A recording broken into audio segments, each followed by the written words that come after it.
Internets. You are tuned into the Combat Jack Show, thecombatjackshow.com. Shit. This is right here. Pete, we got a real special episode. Absolutely. For you internets. I mean, we've been giving you this work consistently, this great content. But I figured, man, you know, this one right here, I want to take it back to, like, the foundation of this shit that we're living off right now, that we're enjoying right now. I got a real special guest. I mean, this man right here, you could call him a 6 degrees. 6 degrees of everybody. What's it? 6 degrees of Kevin Bacon? This right here is three. Too. This right here is 3 degrees. 3 degrees of Shawn Penn. Internet. Let's welcome to the Combat Jack Show. Shawn Penn, formerly Little Shawn. What's going on, sir? Chilling, man. Welcome to the Combat Jack Show. I'm glad to be here. Yo, man, you're very industrious. You've always been very industrious. Mm-hmm. You know, I know you're doing the workout thing. Mm-hmm. You're still doing the workout thing, and now you got a book. That's out, Black Church. Yes, sir. Talk about this book, man. The Black Church is basically about two guys that went to jail for hustling on a kingpin status, right? And so they were of a certain age. And then when they came home, one went back to the street and the other got married and started a church. So they remained friends.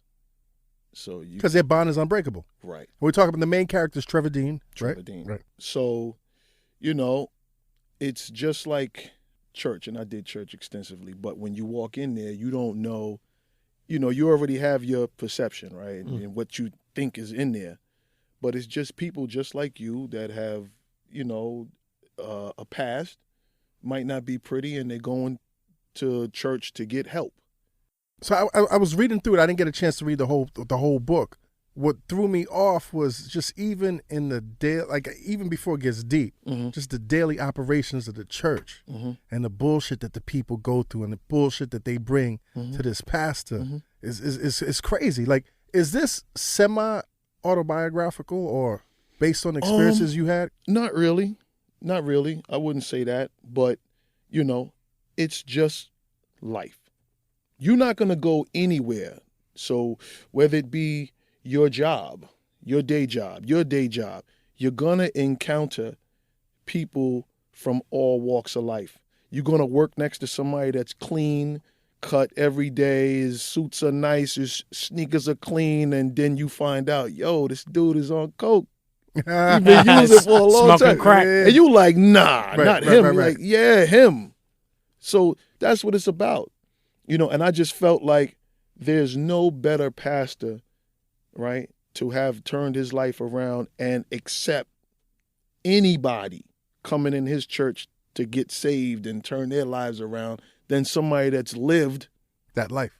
There you go. But the reason why I asked you if this is autobiographical is, and we had this conversation before. You told me that when you and we're gonna get into your deep history as we continue, but you told me like when you came home, you really got into the church.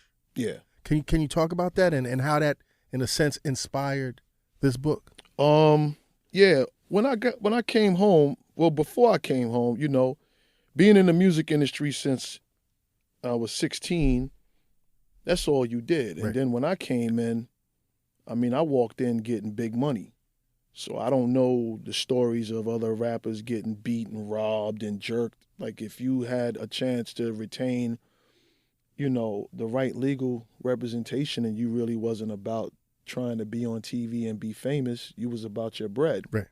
So my father was from the street. So if you're outside all day and you came inside without $1, you could have been inside the house all day. So I couldn't come home without no money. Right. So there's no way, and my father was tough, there's no way I could go to the music industry and get punked. Right. And come home and say, yo, I got robbed. But nah, I couldn't come home. You understand what I'm saying? So I went and I didn't know what I wanted to do. I thought I wanted to do music. And when I came home, I realized it wasn't what I wanted to do. I wanted to do something different. So I didn't really like the music industry, but I loved the music. You know, I hated that tends to happen, man. Yeah, You I hated fall the out of people. love with the industry, but you can never stop loving the music. Right. So, you know, I just thought everybody was phony. You know, Big got killed, you know, prior to me going away. Good friend of mine, Jay, wasn't a good friend of mine no more. Right. It was just bad, man. We're talking about Jay-Z. Yeah, it was just bad. You know what I'm saying? Like, everything was bad. So And you're coming home from doing 5 years. And Fat Time. Right. Right. So it was just bad. So I'm like, why? Towers weren't around anymore. Yeah, like, why am I going back to that? And I got a bad temper. Right. Right. So I like to mix it up. Right. And you come home and there's a hip hop task force. Like, what? We didn't even have cameras. Yeah. You know what I'm saying? So come on, like, you understand what I'm saying? So the game is all fucked the fuck up. Crime is different. Right. You can't get away, dude. You can't get away Homeland with what Security. you got. You come home and it's Homeland Security. Yeah. In So New York City. what am I doing? Right. What am I doing? When I was in the street, I really enjoyed crime. Right. You know what I'm saying? Like, it was fun and you got paid and and the punks didn't have a voice. The punks was in their proper place. Oh, you coming home to blogs too. Yeah. So I didn't see the internet till I came home. Right. So the shit, it really fucked me up. So I was at a crossroads mentally and spiritually. So I thought I wanted to be a regular person, get a job and work. And Jimmy was waiting for me. Jimmy Henchman. Right. And Chris Lighty was waiting for me with 50 Cent. Come home. Well, no, before I came home, Right. Jimmy wrote me a letter. Yo, I asked Jay to do a record with you. And he said he would. Yo, I'm not into asking people for things. You know what I'm saying? I just think that, me and you are cool. I shouldn't have to ask. Right. You know what I'm saying? I should tell you, yo, Reg, this is what I'm doing. Yo, I need you. And that's it. Jimmy was a street dude, got in the game, made great relationships, and he was just about business. But when you have somebody like that who's never been on the creative side, right? When you're not making the music, right? You really don't have any business in the studio with an opinion. Right. Because if you don't like something about this record, you don't know how to change it. So I never really respected that person that never did your work. Right. Right. So, and then he's like, yeah, I approached 50 Cent and I asked 50 to do a record with you, and he asked if he could sign you. Right. Because 50, when you come home, Right. 50's the biggest rapper on the planet right now. Yeah. So I'm inside now. So Right. I'm going, damn. All right. Well, maybe I do want to rap. 50's big. I can come home and get some paper, And now It'd be like you never left. Right. And you're attached to the biggest rapper at the time. When I came home, 50, yo, man, one of the coolest dudes ever. So, even when you see him, in the media, picking at people and stuff, like, that's not him. Right. You know what I'm saying? I guess that's, what he wants to, It's part of his portray. strategy or whatever But it is, right? Dude was so cool and business-minded. As soon as I came home, he cut me a check. So, yo, this is for your pockets, man. Like, Just on some yeah, I don't strength. Yeah, I don't know him. Right. So there are a lot of people that I looked out for that are in position that didn't do nothing. But if you're a selfish dude and you have me to think about coming home, you're good, because I'm never going to ask for a handout. Right. If I want it that bad, I'm going to take it. Right. But I didn't come home on that either. Right. I just wanted to be left alone. So when I started rocking with 50, dude was calling me from all over the world, my cell phone, and asking me if I did any new music. I didn't know what I wanted to do. And then Jimmy had game. And a lot of people don't know, I know Chris Lighty since he was living in his parents' house. Before Jungle Brothers? Yeah. You understand what I'm saying? Right. He was friends with Ian Alexander, who Right, ended up marrying Regina King. Yes. They was in the Bronx. So I used to go to the Bronx and check Chris, And back then it was Latifah and Shakim, and like we was all cool. It was different, So Because we didn't make that much money then. right. We didn't have these empires and these Right. big egos. We was doing this out of a Right. sense of, or most of us was doing it out of sense of, this shit is some fun shit. We might get a Right. check here and there. Right. So, just like weird. And I was home just checking everything out. And then Jimmy had game. The first thing 50 Cent told me, he said, yo, Dre asked me to do him a favor. Soon as I'm finished with this favor for Dre, we gonna start working. I said, all right. So some time passed, and then he told me the favor was Game. Because Game was Dre's artist. So Dre attached him to the momentum of the 50 Right. Cent. Right. So that's why 50 was like, yo, I wrote all those records and da-da-da-da-da, you know. And Classic record. The documentary is a classic record. All day. You know, and when Game decided to let Jimmy manage him, it was said that Chris and them had a problem with Game for that. And Chris was managing 50 at the time, right? Right. Right.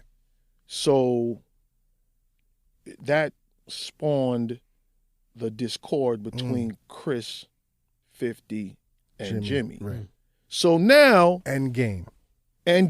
But now, and Game was his own man. Right. So Game was like, I'm doing what I'm rocking with, you know. And here I come. Right? So me and Chris is like this. 50's cool. Me and Jimmy's like this. And I'm just seeing this negative shit growing. And I'm in the middle. And this is people with money. Mm-hmm. And I just came home. So it's like I left a negative to a negative. And I seen it. And I said, you know what? I'm good. You know, because it just reminded me of all the shit that I've always been around negative. Right. So now, the person I was with, you know, my significant, did church their whole life. So, you know, I started going. And it's new, you know, and I started learning and really studying and getting, you know, past television and really getting to see what it was like, you know what I mean? And I got into it, you know, and I stayed there for some years, but... And you caught the spirit, man. You talk about speaking tongues. I got the Holy Ghost, started speaking in tongue. Like, you know? Like, two things before we get into the Holy Ghost, man. I read somewhere one of the most awesome things that 50 Cent said about why he really admired you was because of the content of your music. Can you? Yeah, you know, 50. The first meeting we sat down to talk, he was like, you know, I used to always hear about you in the street, and this is in Queens. So, Black Just, God bless the dead, that was my man. Baby Wise, that's my dude. Preem, that was my dude. Long before he met Irv and Ja Rule and all that stuff. So, different. So 50's like, I always heard about you in the street, but the music never coincided with what I was hearing. And I told him, I said, you know, where I'm from, you didn't talk about it. So if I rapped about anything that was going on around me, oh man, the dudes that's around me is gonna have a problem with that. What the fuck you doing, B? Yeah, so there was a time, Don Pooh, we all went to private school together. Uniform, school bus, flipping baseball cards, this is where we come from. And when he got in the game and started managing Foxy Brown, he came around and he was telling a couple people that he's gonna tell her how that work is really cooked so she could put it in her rhyme and sound authentic. So there was a record, I don't know if it was hers or the firm, but she was like, take 32. It's the firm. Yes, it's And some dudes heard about it. Some dudes that was around me who was in jail for like 4 life terms went to him and said, yo, dude, don't do that. If you give her the formula, then everybody's gonna know how to chef that food up. Don't do that. And he did it. Problems. Oh, man. Yeah, because if this is how you getting your money, and it's already illegal, and it's already you're already living your life on the line. And you know, Pooh dabbled in the street for a while, and then he got out. So it's like when you're out, it's still a lot of people that's in. So you have to take into consideration of the people you left behind that you know that are currently involved. So now, by you doing that, you're telling them, fuck y'all, I made it out. Mm-hmm. And so what? Right. When that record came out, oh, man. Brooklyn? It was bad, man. So go back to church, man. Let's go back to church. You talk about how you caught the Holy Ghost, man, because I find that so fascinating, man, when I hear people speak in tongues and I try to People or me? People speaking in tongues. Okay. Like when you caught the Spirit, man, how did that change your life? It's crazy because the day it happened, it just happened. You always heard about it, and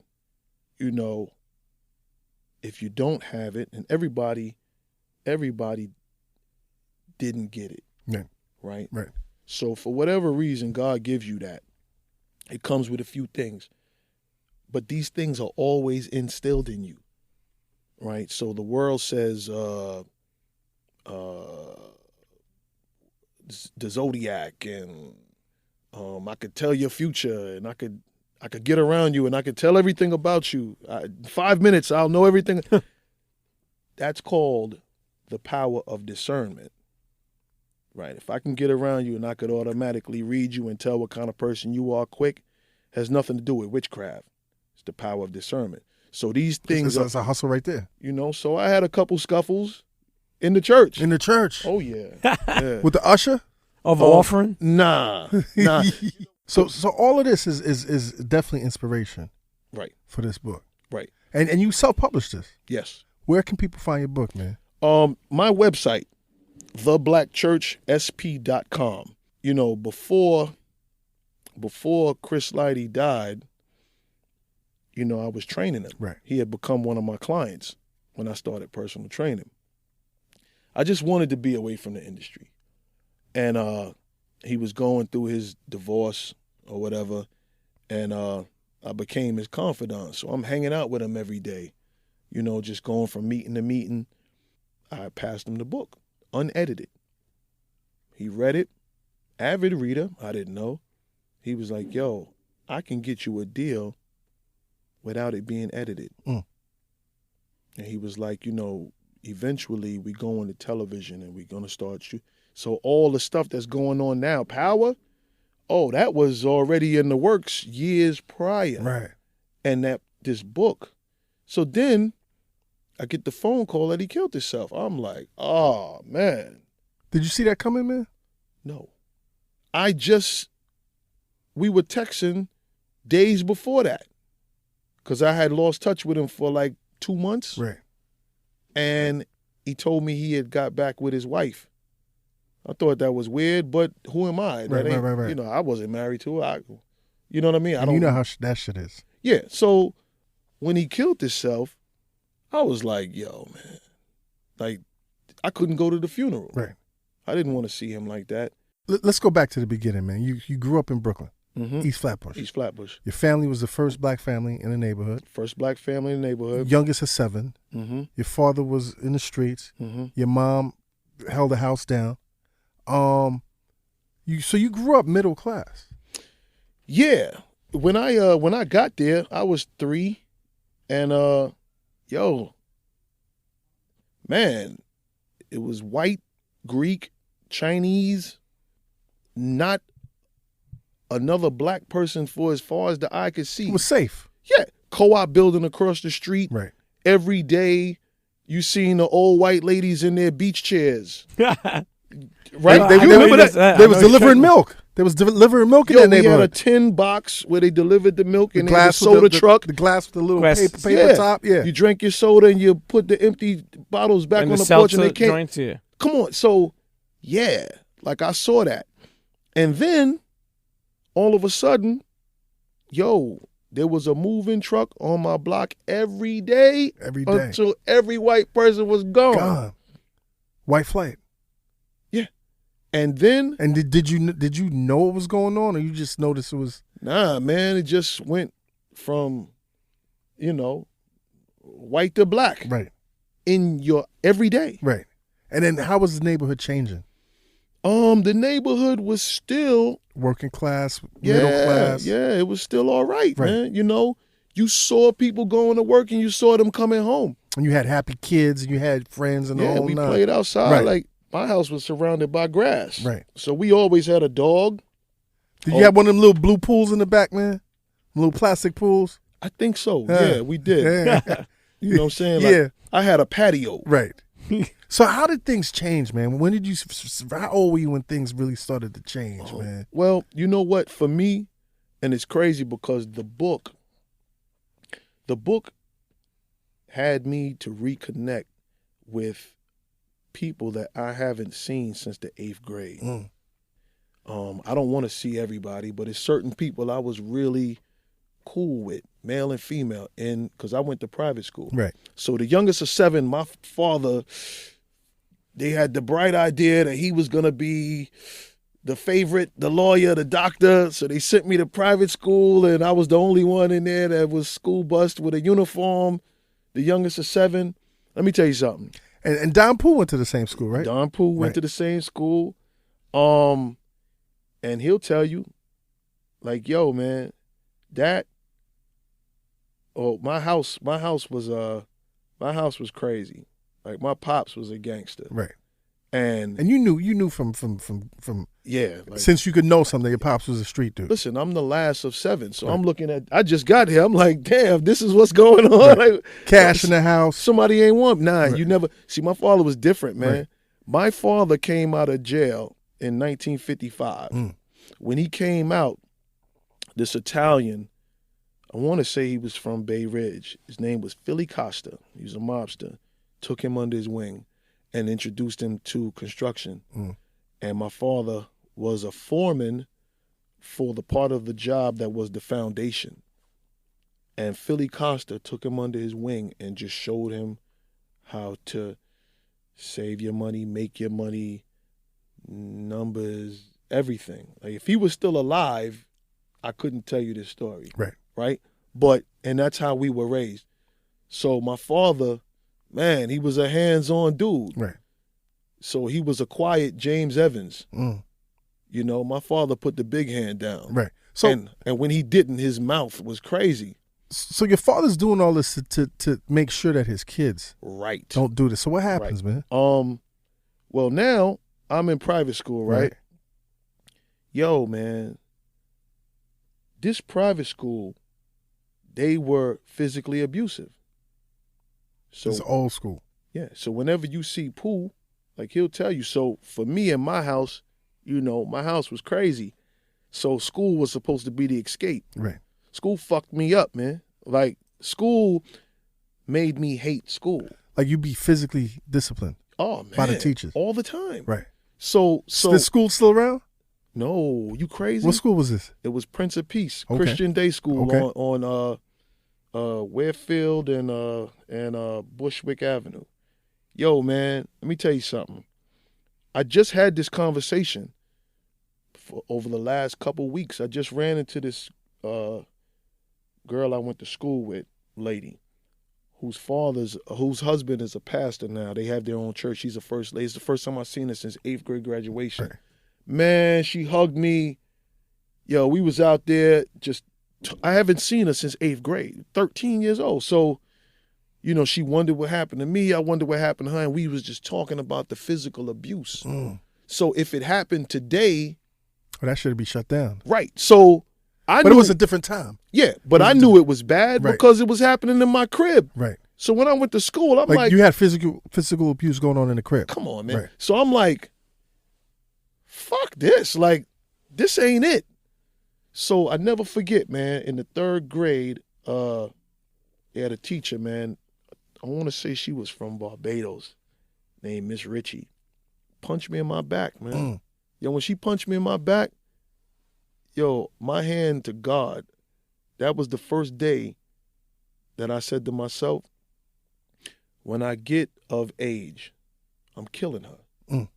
Like, that was, in my mind, the first body that was your motive, B. Yeah. You had motive. Punch me in my back. Like, my pops never punched me in my back. Right. This fat bitch punched me in my back. Yo, how do you go from that, man? Like, how do you start getting involved in these streets, man? Well, first of all my older brothers went to school with all the dudes that turned out to be the biggest drug dealers in my neighborhood. So the kids my age ended up working for them. Right. And you start seeing the neighborhood change now because Of course. We talking about going into the 80s. Right.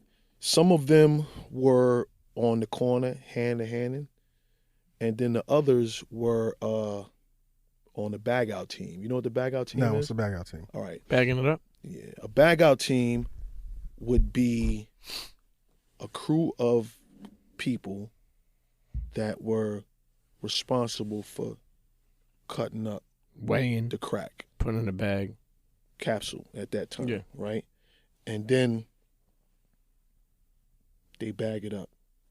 And they'll be in this house maybe 2 days, depending on how big the spot was. Right. Depending on how much that spot was getting a day, these kids would be in this house for days. Not that I wanted to work, but because they knew my brothers, I would never be allowed To work. to work. Right. So all my friends that used to be playing Utah and Taps and Skelly, Yeah. now They're in the game. they're working. Right. You know, so And they're my, making money. yeah, so my pops always had money. So whatever they was able to afford, I was able to afford too. So Right. if I ever got down with them, it was just to be down. Right. To do something. Right, I've never been that guy. Right. So then I got in the music industry. So the music industry. How'd you get in the music industry? Well, in my neighborhood, the first people to make a record was Full Force. They went to school with my brothers. Okay. So you always saw them before they got on. They used to do Full Force had such a big name Yeah. before they came out. Yeah, they used to do local shows, and going to school, you'd see their flyers stapled to trees. So they were on before they got on. So in my neighborhood, they have always been a band and singing. It was common knowledge in my neighborhood. That these guys were Right. most likely to do this. Right. So when they were doing it, people weren't, well, you didn't know nobody that was making records, you know what I'm saying? Yeah, that shit was foreign. Right. So then after that, UTFO was in my neighborhood too. Like we're all down one strip. Right.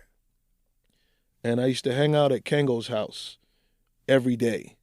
And this is before they got on, because they used to do the block parties and you know what I'm saying? And then through Kengo, I met Howie T.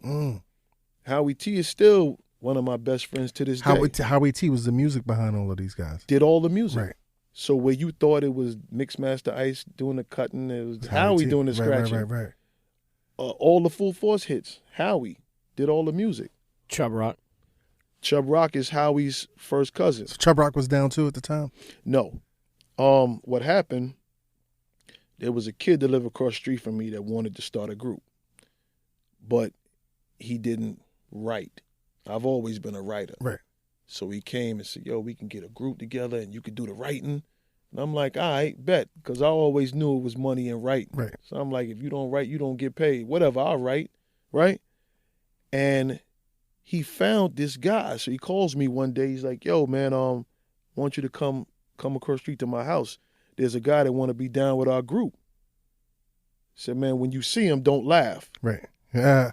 So I come outside and I see this dude with like a curly kid, right? Yo, no, I swear, right? So dress pants cut off for shorts and some like leather shoe boots. And he was huge with a tight shirt. And I'm looking at this dude like, yo. Oh. And he's like, yo, this is Chubbs. Right. Chubbs, this is Shawn. I was like, yo, what up? In our neighborhood, yo, man, you can't come outside like that. Right. So you was making money Mm-hmm. and you was being drawn into this music thing because it was close. Well, I always had a love for music. Right. You know what I'm saying? So you wanted to be on Soul Train. Right.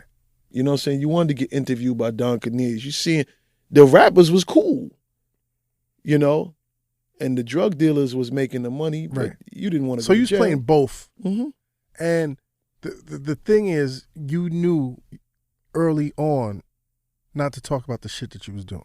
Yeah, because, everybody's stories about drug dealers ain't the same, right? You had some guys that barely got it, and then you had some that were really getting it. So Lou Hobbs, Demencio, McGeechee, and then the other dudes from my hood. Right. Yo, they was really getting it. And then you talk about the Supreme team. They was really getting it. So for them to see $1 million cash, that was nothing back then. Right. But everybody's hood story ain't like that. Right. If you get a car and you got fresh sneakers and a different sweatsuit every day, you look like you getting it. But you may not be fully getting it. No. So in my neighborhood, they were really getting it. Right. And they was really about that life. So they was killers. So I watched the same dudes that I was shooting skelly with. That wasn't killers become killers. Yeah. Right. Like in front of my face. Right. Like one day they started stealing cars, and none of them had to because we all came from private homes. Right. And I just watched.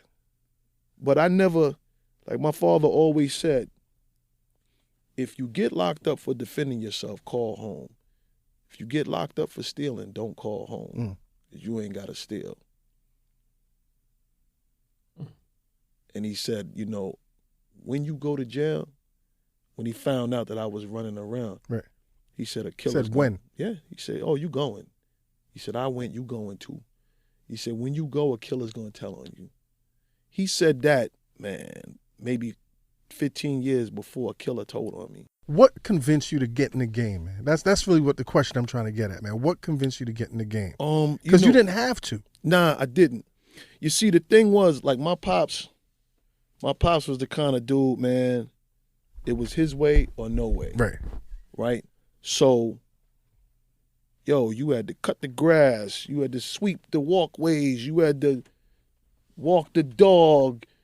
Man, this dude was a slave driver. Yeah. Right? And he got you whatever you wanted. But then... But you had to work for it. Oh, when he cracked that whip... Right. Oh, man. So it came a time, I got tired of that, man. Right. And I said, you know what? If to take this dude's paper means... Having to live by these rules. Nah, I'm not doing that. Can't do this, right. Nah. So I left the house at 16. You know what I'm saying? I had already been hustling, so he'll come in my room and he'll look at all these sneaker boxes. He's like, yo, He knew what time it was. You can't. Nah, he didn't. He didn't know. Because he never wanted to think that about me. Right. So he's like, and none of them really believed my school story, so they really didn't know what was going on with me up here. Right. You understand what I'm saying? So he hated Howie.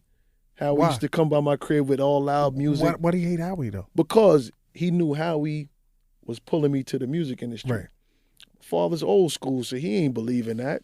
The music industry wasn't real. And Make believe. Right. And so rap really wasn't real at the So time. in his day, the Motown dudes, all of them got robbed. Right. So he's like, ain't nobody getting no money in the music industry. Right.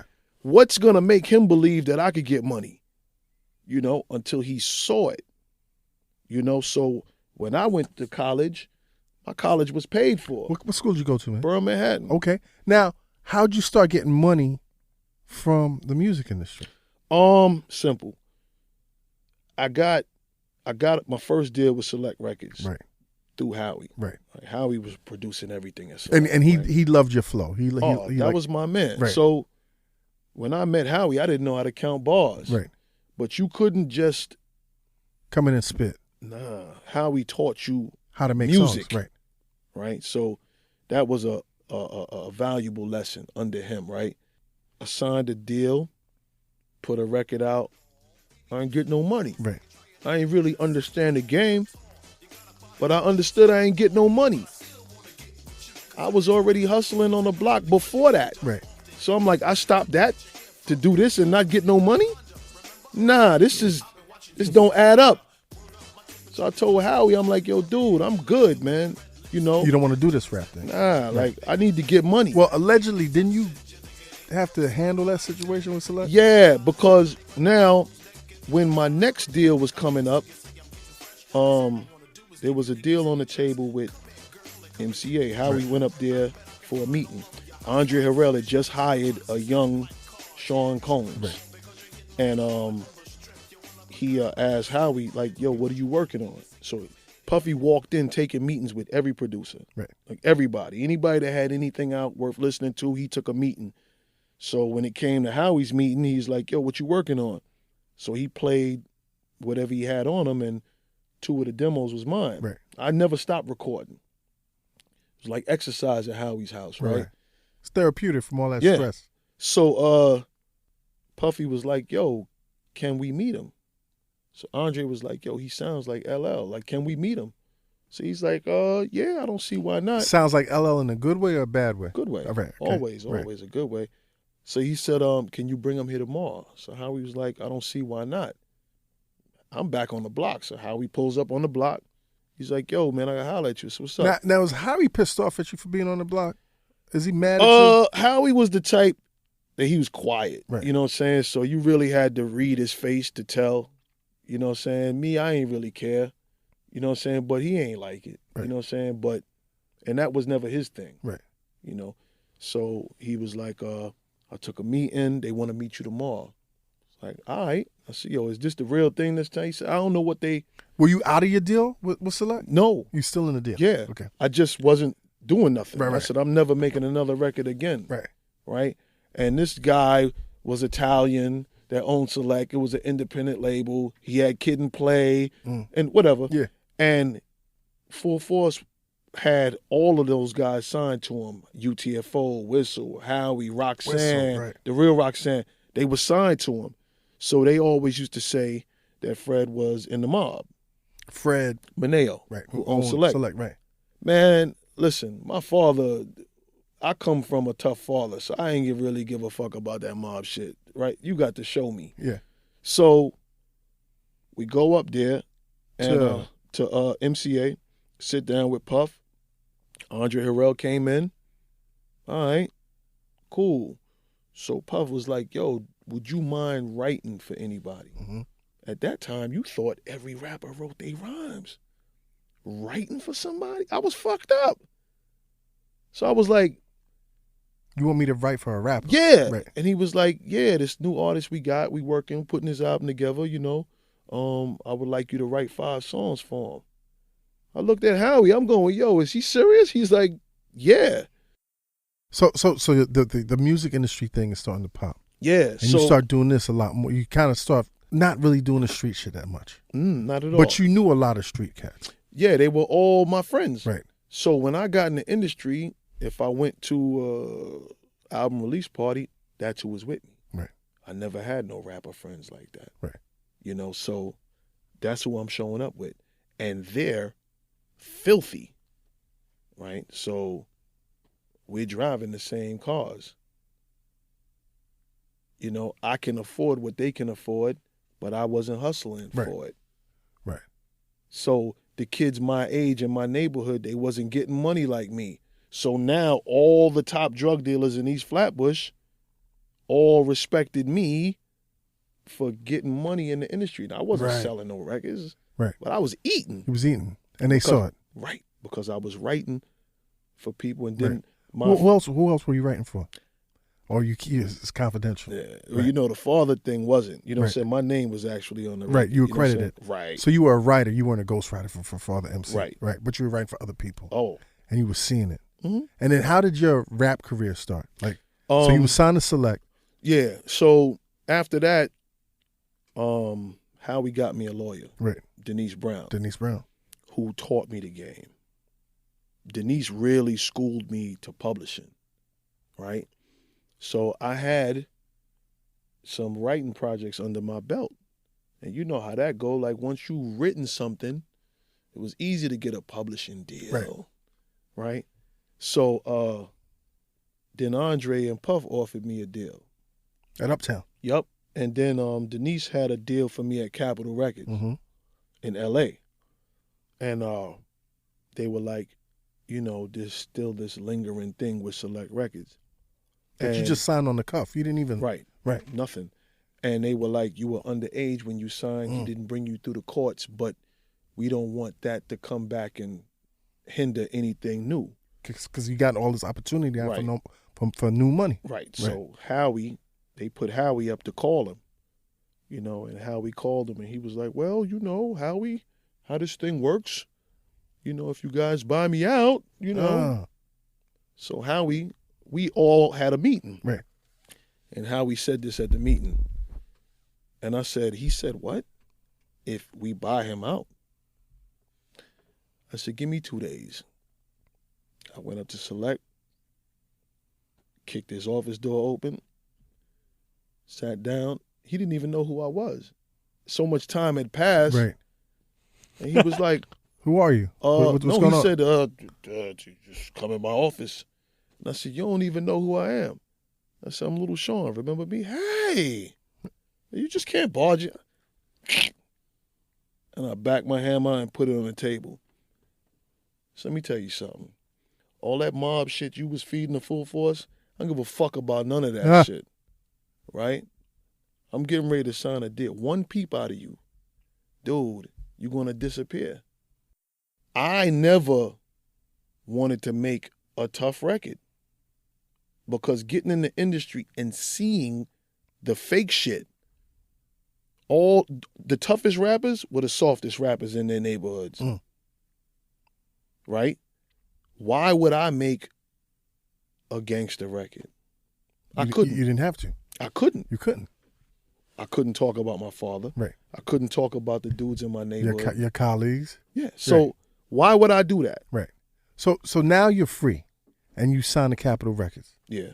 and you're living this artist life right now. Mm-hmm. You're writing, you're in the studio, but at the same time, man, you still meeting cats that's in the street. Like, how did you meet?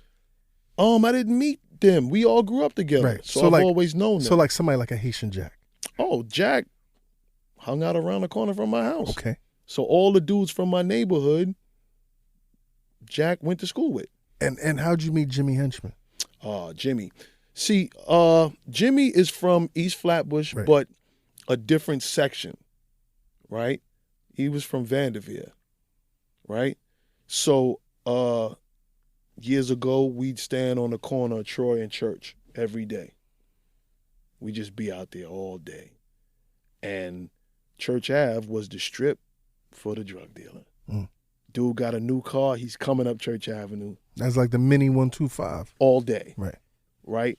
So Jimmy was kind of like a urban legend, invisible ghost. You heard the name. His original name was Jimmy Ace. Mm. So everybody in Flatbush called him Ace. Right? And he had one of the first Q45 Infinities. Mm. So when it came, Smooth. when it went up Church Avenue, one of my confidants that really brought me out the house and showed me how to buy jewelry, showed me what to drive. Like, he got 4 life terms now, is my man. Right. He's like, yo, that's Jimmy Ace Q45. Black smoked out tint, you never saw him. Right. You know? So you knew the name years before you knew who the guy was. Right. So years later, I'm in the industry and No manager at the time? nah. Just your attorney. Yeah. I never Howie's advising you, people advising you, but yeah. Like, I never believed in a manager. right. I never wanted to do shows. I've always been paid long before the record was done. Right. Because I had control of my budget, right? I had what wasn't spent. Howie was doing your production? Yeah. Right. So it was me and Howie locked in the studio. Right. So when we got a check, we halved it. Right. That's dope. You know what I mean? And Right. that's how Howie was. Right. So that's why you never heard nobody say nothing bad about Howie. We halved every check that came through there. And you know no producer was doing No, that. not at all. You understand what I'm saying? So when I tell you I had money, I was taken care of. Right. So Jimmy. Yeah, so I forget who introduced us. I want to say it was a girl. And you saw this guy. I didn't know who he was. And they introduced us. said, yo, this is Jimmy Ace. Jimmy Ace, this is Lil Shawn. And I'm going, you're Jimmy Ace? Now, at the time, you know, Jimmy's skinny, thick, expensive Cartier frames, waves, and a beautiful black face Rolex with a diamond bezel. Like, he just looked like money, right? So I'm going, we don't know each other, but you know, and I start calling names. He's like, yeah. And I'm like, dude, I live on a block. And he's like, nah, I know. He knew everything about me. So we hit it off, you know? And Jimmy's whole thing was he wanted to get in the industry.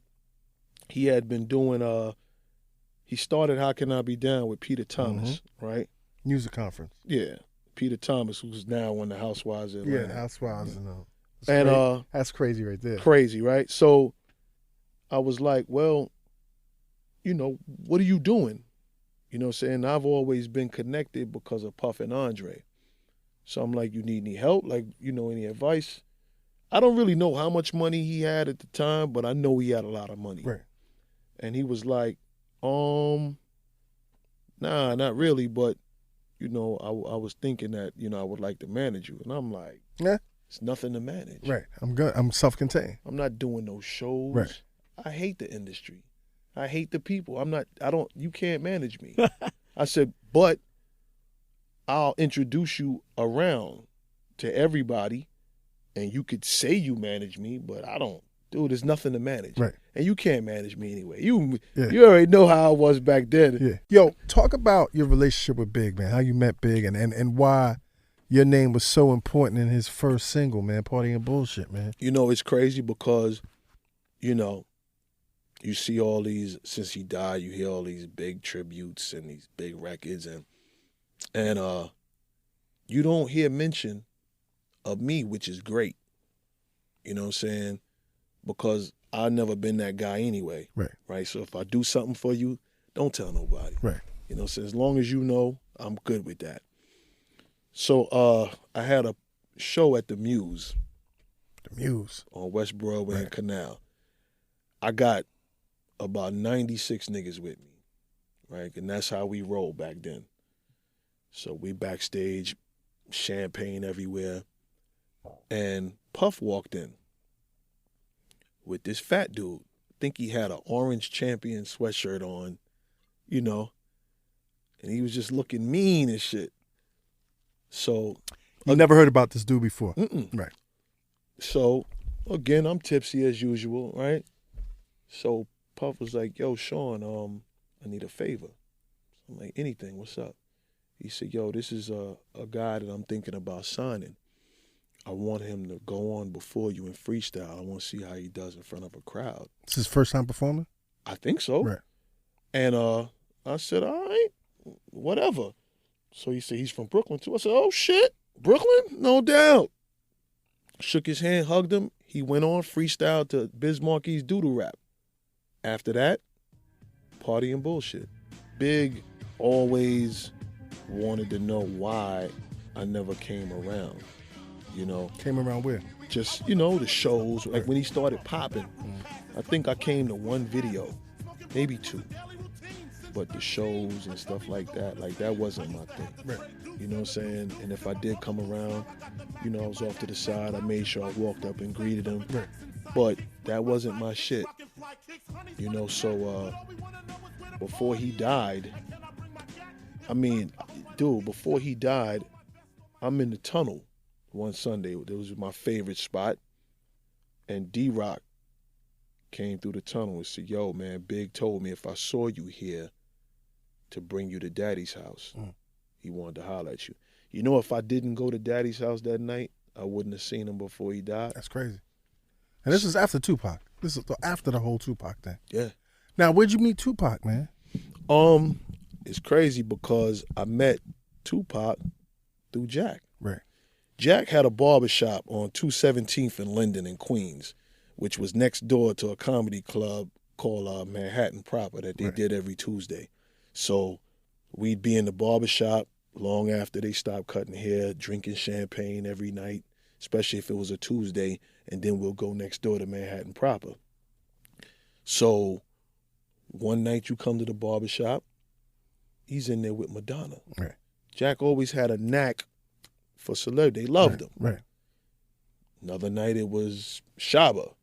Shabba Ranks. Another night it was the dude that Kane stomped out at Minister Society. Actor. Yeah. Right. Anybody he saw gravitated to him. So we in the barbershop and he comes in with Tupac. Now me and Jack always argue back and forth. Yeah, you guys had a weird relationship. All the time, right? man. About what? Because Jack always tried to treat me like a little brother. Right. But I wasn't really good with his decision making in life. So Right. to respect, like I had older dudes around me that I was rocking with. You know what I mean? And Jack's a loud person, So when he brought Pac around, he's like, yo, Pac listens, you don't listen. And I'm like, so I should listen to you. Because this guy listens to you. Yeah, like, nah, I'm good. Right. So when I saw them together, it was crazy. Tupac is smoking weed. Jack don't like weed. Right. Tupac's listening to Spice One. Jack don't even like rap. Right. So I saw both of them together, and it was just like, all right, they're both trying to prove themselves to each other. So early on, you liked Tupac's music, but you didn't really fuck with him? I didn't understand him because what I saw wasn't really what it was. Right. Now, Meaning, what came out of his mouth right. was profound. Right. But if you were around him, Pac showed you what he wanted you to see. Right? Not who he was. It depended on who you were. Right. You understand what I'm saying? Because you're talking about the brilliance of an artist. Or a chameleon? Yeah. Right. The brilliance of an actor. An actor, right. I mean, come on. The dude was theatrically trained. Right. So if I get around that and I see something else. Like Thug Life. Yeah, I'm wondering kind of like why. You know what I mean? Right. Because a lot of the people that I knew that was doing that really had to. Right. When you don't have to, and this is the reason why I wrote the book. Because I'm like, look, I don't have to hustle. I can. I'm good at it. I know how to. But if I'm around 4 other dudes getting money, and I'm the only one that can write, why I'm not writing? Right. Because it's a gift. Everybody can't do it. Right. It's just like you walk in the room. Everybody is not a lawyer. Right. How many dudes you went to school with didn't finish to become what they went to do? Right. So when I got around Pac, like I looked and I just was kind of thrown off. Right. Because the message was so serious in his music. And I always say, like, people compared Biggie and Pac. You can't really compare them because you can compare rappers today because they're all the same, right? But years ago, we had Curtis Blow, party rapper, Fresh Prince, Yeah, Melly Mel. happy rapper, Scarface, Biggie, a Jay-Z. We had different You couldn't copy nobody's shit. Right. Everybody is a killer today, a drug dealer. I'm tough. I get money. I'm a shooter. In the trap. And I'm in the trap. Bando. Busting out the, what is a bando? Trap house. Okay, cool. Thanks. I never knew, right? Yeah. So I always tell people, Pac said things that you could feel. Right. When Pac rapped, you believed it and you felt it. So he was anointed. All day. Right. Oh, come on. Come on. You talking about the greatest example of an anointed rapper. Right. All you got to do is listen to his ad-libs. The next time you listen to Tupac music, right, you listen to his ad-libs. And then you listen to Marvin Gaye, and you listen to Marvin Gaye's background vocals.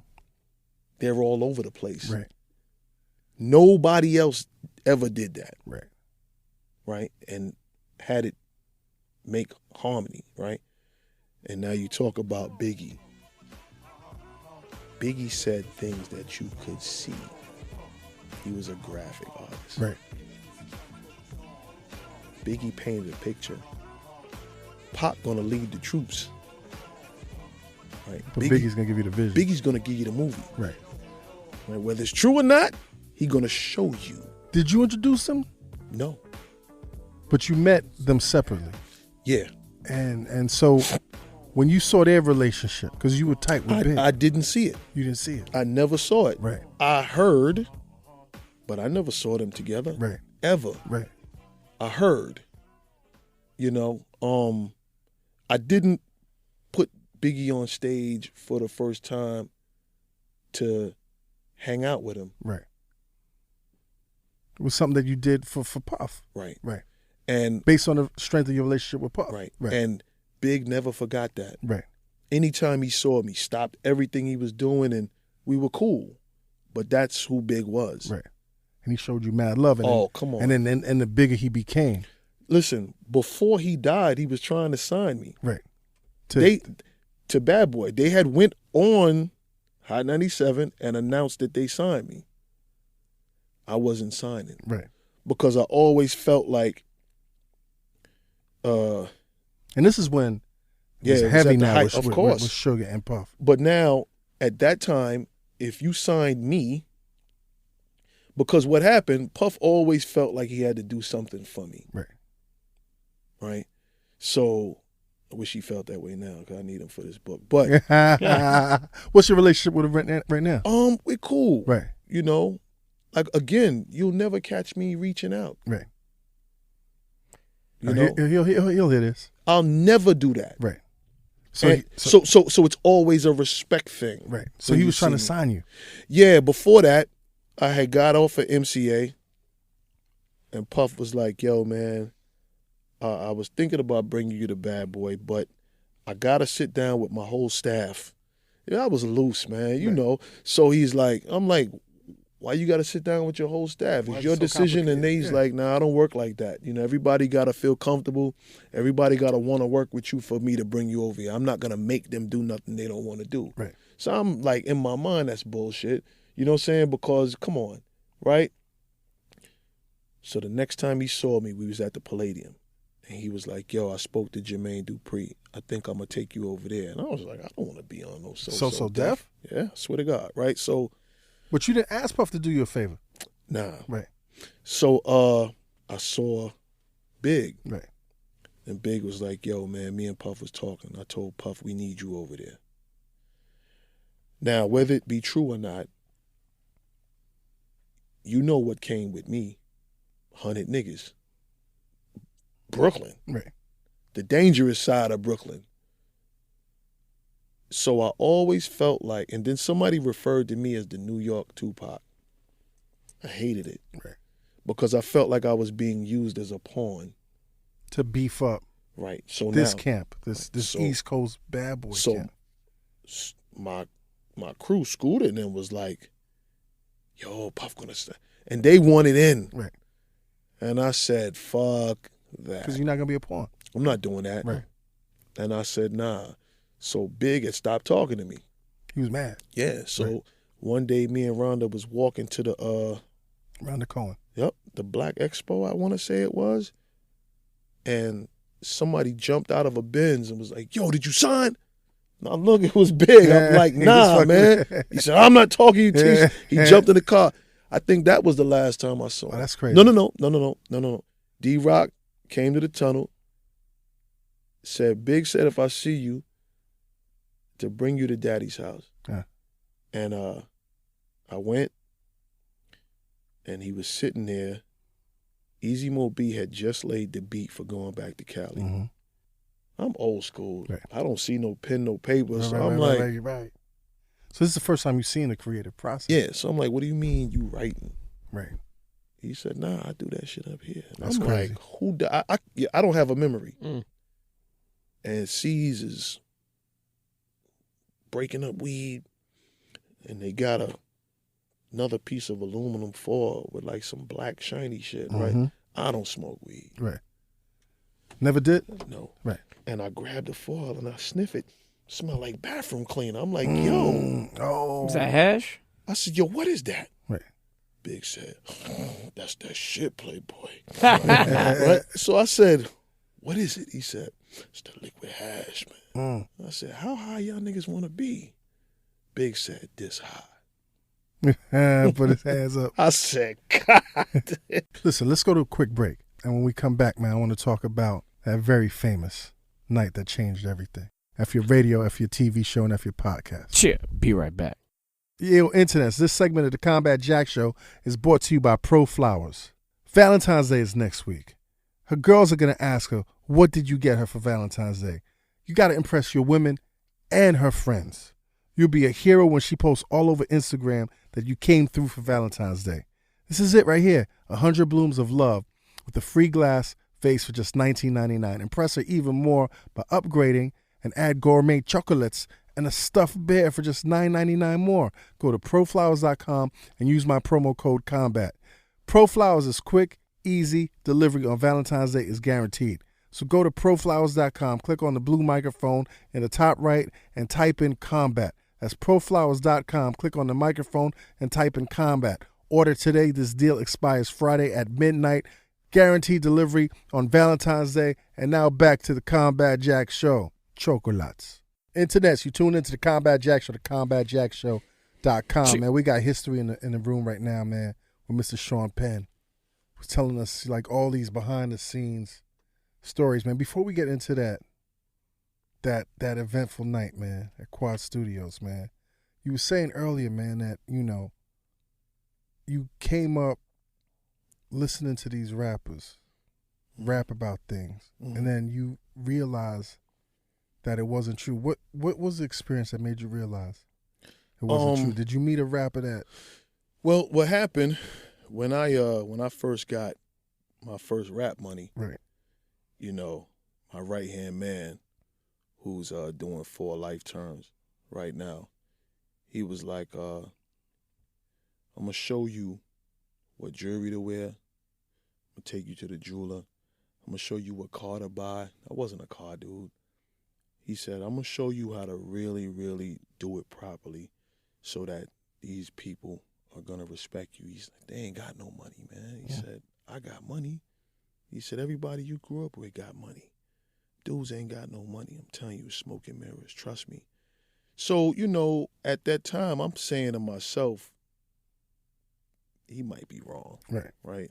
You know, Because some of these cats is real graphic. and he was a Jamaican dude that thought everything he said was right. Right. But he was my man. He was cool. Philosophizing. Right. So he was like, took me to get a car. Said, yo, do not bring that car. Don't let nobody see you in this car until you got your system, you got your tents, and you got your rims. When you do all of that, then you let the neighborhood see you in this car. Don't let the industry see you walking. Don't put no knapsack on your back. Don't get on a train. Don't take a cab. Don't let them see you climb. Right. When they see you, you would have already arrived. And let them see you and think that you got more money than they do. Right. And you do. I'm telling you, they not getting no money. Yo, tell us about this whole situation, man. Like how you got with Tupac to record this record, and then what happened that night, man. Well, one night, me and Jack was at the barbershop, and very rarely was he and I alone together. We always had a liaison, like a buffer, you know what I'm saying, that kind of kept the peace. You know, we never got physical, you know what I'm saying, but we always argued, Right. stated we never agreed on much, right? I've always been my own man, but I had certain people that I had a lot of respect for, their opinions. Me and Jack was cool, you know, It's a lineage thing. So one night, we at the barbershop, early evening in Queens, and he's like, I want you to come with me to pick up Tupac. I don't want to go, but I want to go. Because I want to see the two of them mesh together. Right. Right? So, I left my car parked in front of the barbershop, jumped in his 850, and we rode through the Midtown Tunnel to the Parker Meridian. I got in the back. You know how small the back of an 850 is, man? It's tiny.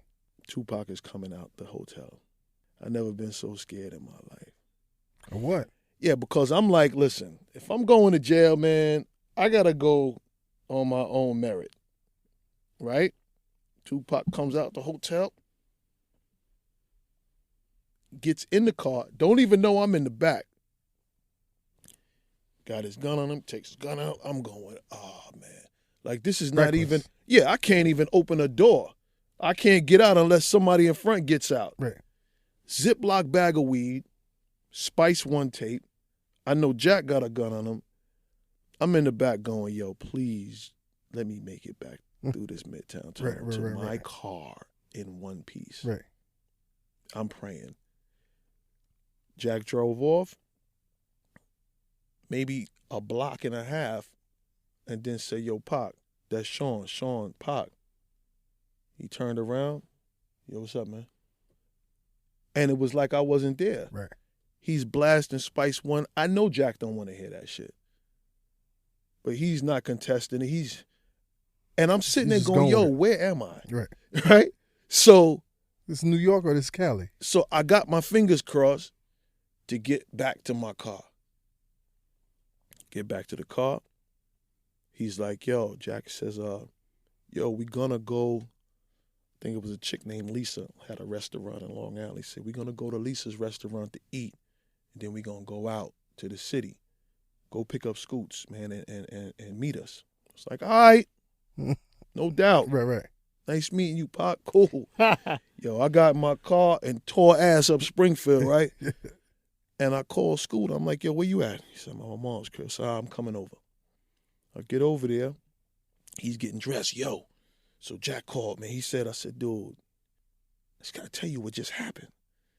We pull up to the Parker Meridian. I'm in the back of the 850, and Pac comes out the hotel, gets in the car, takes his gun out, Ziploc bag of weed, Jack, and he puts Spice One. Scott's like, who the fuck is Spice One? I said, it's West Coast rapper, man. Listen, but you know Jack don't like rap. Jack don't even like the smell of weed. So Tupac smoking weed out the window. They going through the Midtown Tunnel, man. We passed the toll booth, and he pays the toll. He's smoking weed. We get guns in the car. Yo, I was scared. I want to get the fuck out this car. These two crazy niggas impressing each other. I said, yo, dude, you can't hang out with them. Right. So Scoots is like, nah, we going to Nels. Mm. I said, nah, I'm not going nowhere around them niggas. Right. I'm not getting back around them niggas, and you not going either. Nah, we going, dude. Get somebody else to drive. I'm not going back around them niggas. So now, we used to sit in the crib and watch New York 1. And the news repeats every 5 minutes. Yep. Unless something new happens, breaking news, and we drinking Moet. And we get the call. That was the night they got locked up for the rape. So going back to the situation, man, how do you get this situation where you're about to record with Tupac? So, you're talking about you were on Uptown. Right. So then after that, Andre had New York Undercover. Right. A lot of people didn't know that was his. Yes. So it was him and Dick Wolf. Dick Wolf. Right. So Andre was really breaking into Hollywood, right, with the Boomerang movie, and you know what I'm saying, he was transitioning into that. So Jimmy knew that I didn't really want to make records anymore and my heart wasn't in it. So Jimmy was like, nah, I'm going to get my mark in this industry and I'm going to make this little idiot a star. Right. So he went behind my back and went to Andre and said, yo, you know Tupac wants to do a record with Shawn. Mm. Andre wanted Tupac to be on New York Undercover. As an actor. So all this shit was going on behind me. Right. So I'm telling Jimmy before that, don't tell don't mention Tupac to Andre, because Andre is gonna try to make me do a joint with him. Right. But again, everybody had their own ulterior motive. Right.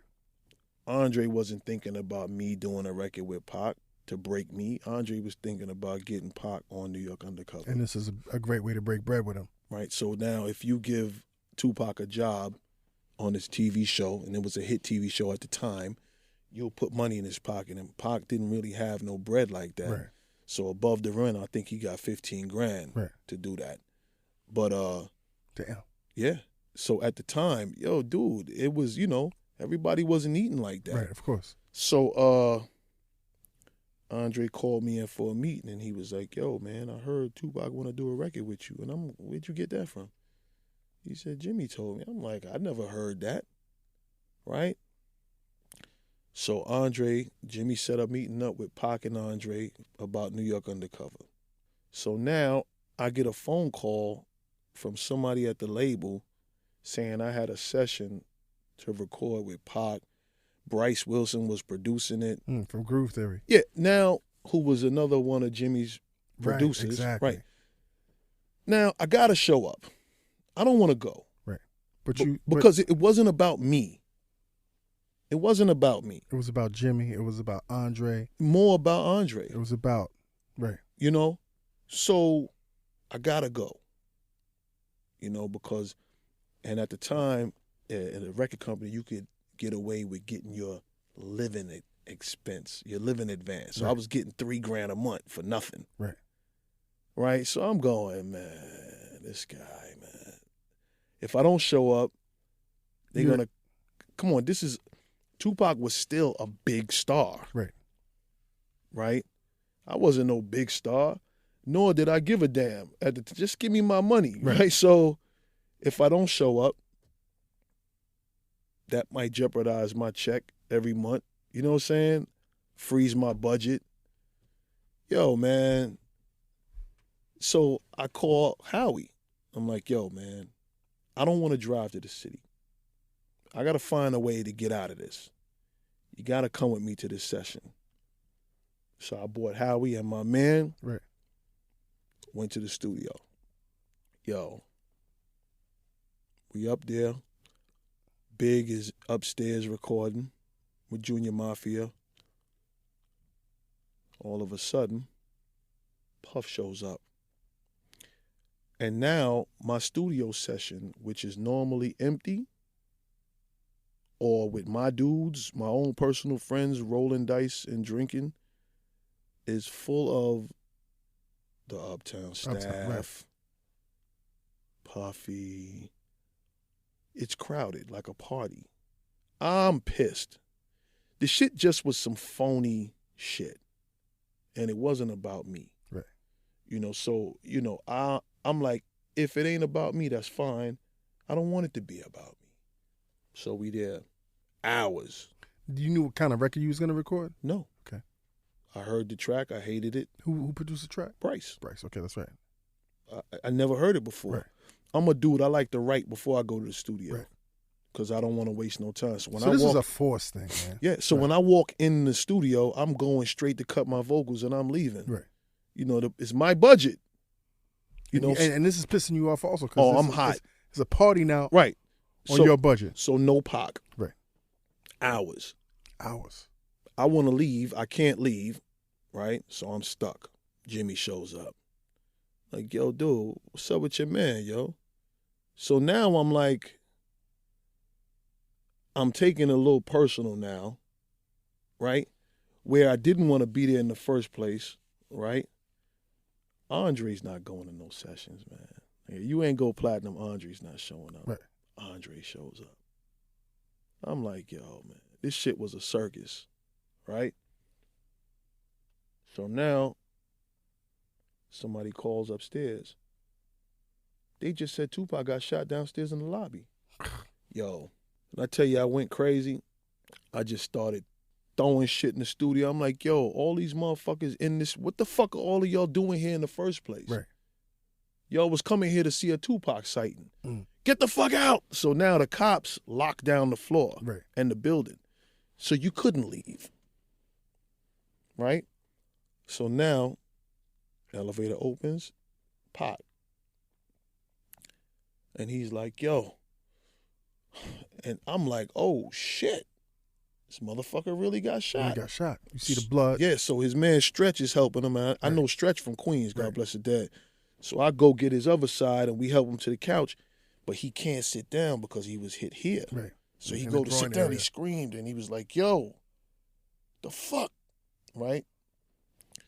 So now I'm looking around, I'm like, yo, man, what the fuck is going on? Why am I here? Right, so now my whole thing is, if something like that happens on your watch, right, it's like if I bring you to my house, or I tell you, come to my crib, and the niggas on my block rob you. I got a problem with the niggas on my block because you are there for me. Exactly. That's disrespect to you. Right. Right. So me being in the street, period, whether actively or non-actively at the time, I'm sitting going, shit, that could have been me. Right. Not thinking it was random. Who the fuck shot this dude? Right, You know what I'm saying? Right. So now cops flood the floor. Paramedics come, they take Pac out. And what's Pac saying, man? First he was like, yo, told his man, yo, roll me some weed. Then he told another dude, yo, call my mother. You know, but, you know, you can't look at it like somebody said, yo, call my mama. We talking about a Feeney Shakur. Right. Call my mom's the ex-Panther and let her know what happened. Mm. That's how I took that. Right. Like some plan of action. Yeah. You understand what I'm saying? So I'm looking, yo, and I had wigged out on that. So now people in the studio just stand because I'm bugging. Because you're bugging. Right. So he had shot. Went, it's a whole different. So when he the went, whole mood changed. Yeah, when he went in the magazine and he was like, yo, Shawn was crying uncontrollably. Right. Nah. Well, how? But everybody, what was everybody else doing? What was Puff doing? Everybody was shot. Right. Like stuck. Right. Andre was kind of cool, and he was like, yo, call the ambulance. You know, Andre was a grown man. Right. Cool so, head. Right. It was different. And what was Jimmy doing, man? Jimmy was stuck too. Like, yo, like, the fuck is going on? Right. So now, when they got Pac in the elevator, he's standing, you know, straight up, right? And the doors are closing, and Pac is like, yo, man, what the fuck? To you? No. To who? To Jimmy. To Jimmy. So Jimmy's like, yo, man, let me talk to you. Right. And Pac is like, yo, man, what the fuck is going on? Doors closed. Everybody made it out that was with Pac in the elevator except one dude. It was a little guy. I think they were saying that was his brother-in-law. If I'm not mistaken, his name was Zane or something like that I had read in a magazine. So now the detectives are on the floor, and they're like talking amongst themselves, but I happen to hear. So they're like, yo, we know Pac's entourage had guns on them. We're going to search the studio. So now the dude that they left behind wasn't from New York. Right. Wherever he was from, he wasn't from New York. Right. Scared to death. This dude. Yeah, whoever he was, that he could attest to the story too, right? Right. So I'm pacing back and forth. And I looked at him, I said, yo, follow me in the back room. He walked right behind me.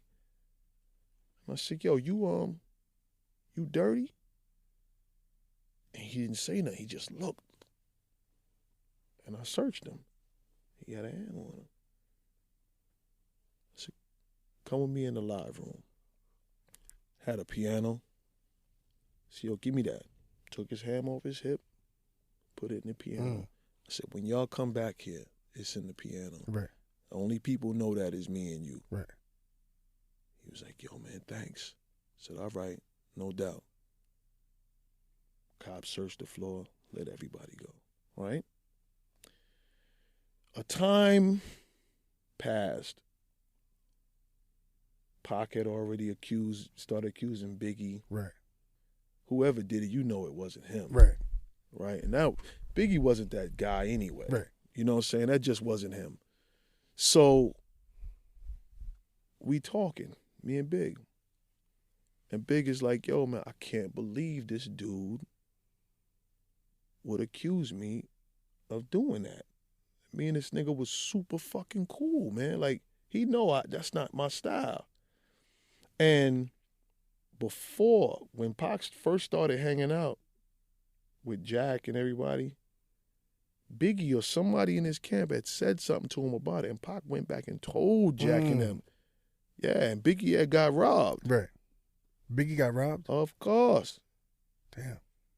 You understand what I'm saying? Yeah, I understand. So he, the same shit that happened in the movie, whether it was Big or whomever, they told Pac, like, yo, be careful.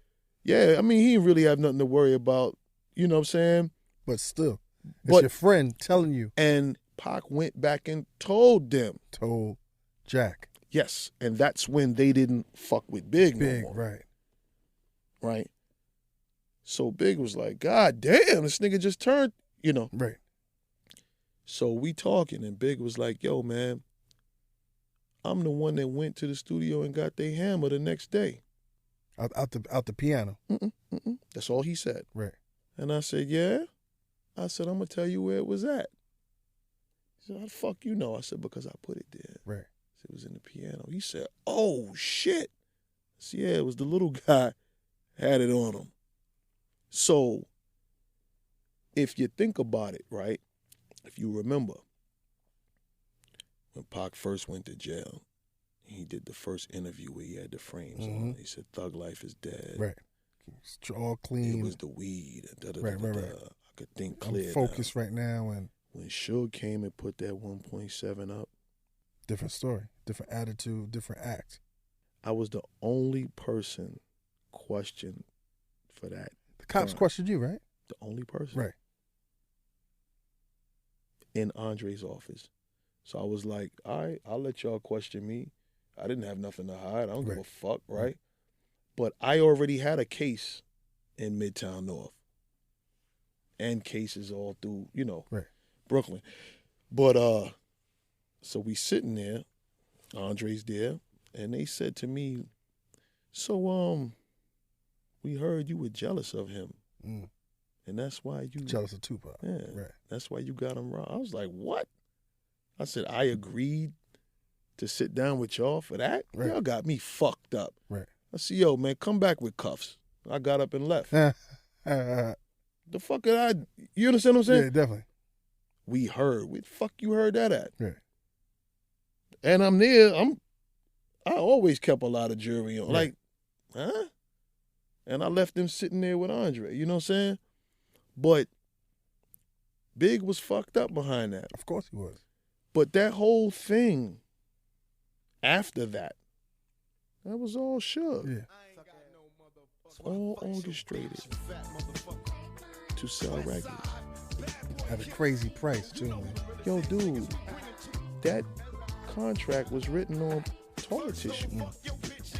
When Tupac, before his untimely demise, he fired the death row attorneys. See, a lot of people don't know this story. Man, he was waking up. He was fucked up with them because he started looking at Snoop and them. They ain't have shit. Everything was in Suge White's name, and they was being spoon-fed materials.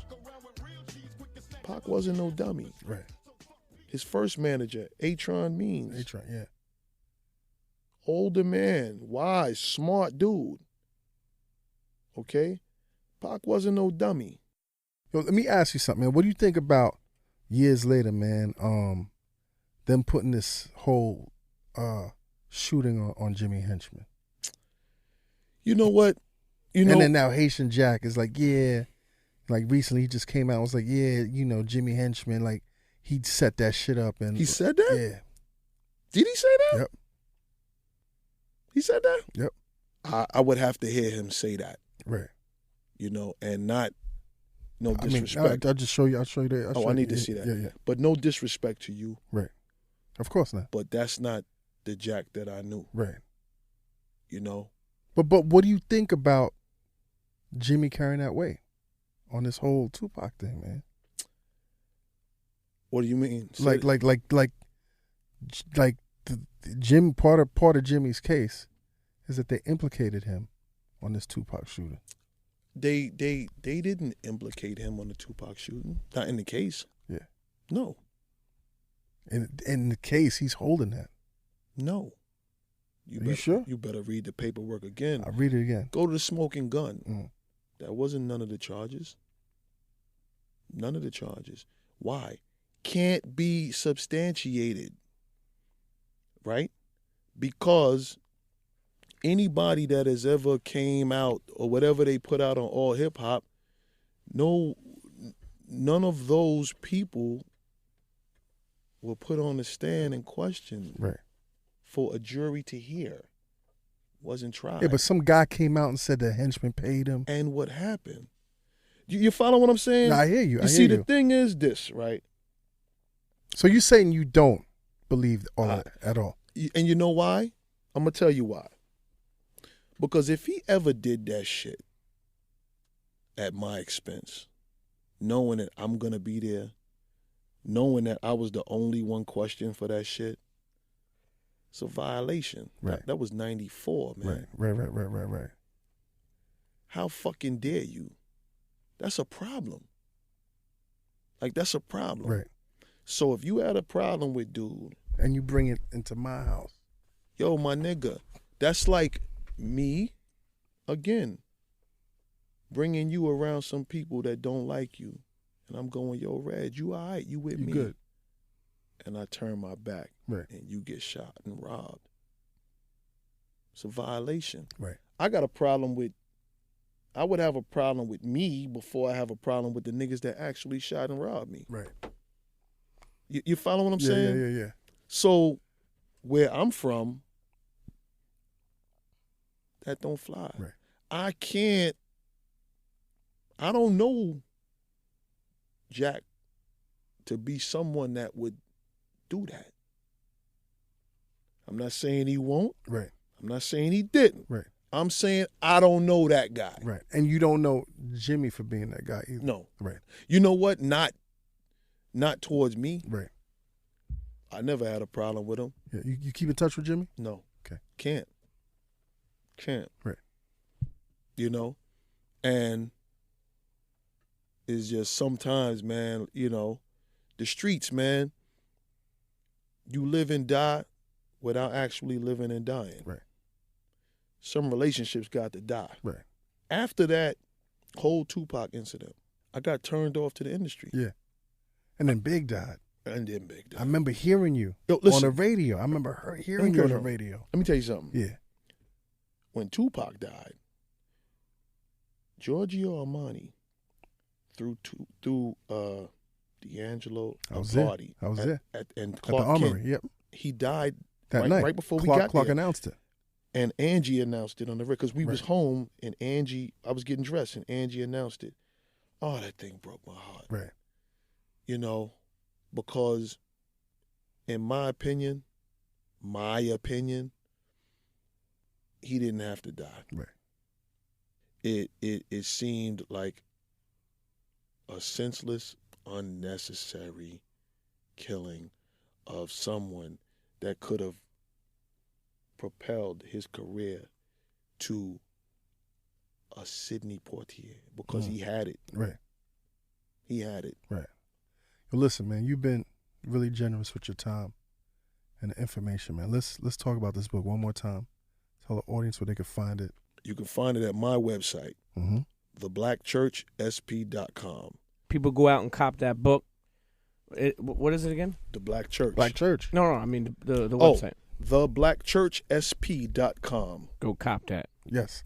Internets, you know what it is, man. Dream those dreams and man up and live those dreams because a life without dreams is black and white and the universe flows in Technicolor and surround sound. Wow. Yes. Oh, you got to write that down. I need to learn that. You like that? Illuminati! This episode of the Combat Jack Show was produced by Jonathan Mena, executive produced by A. King and Chris Morrow, engineered by Samir Karan, and recorded in the Engine Room Audio Studio in downtown Manhattan. This is an official Loudspeakers Networks production.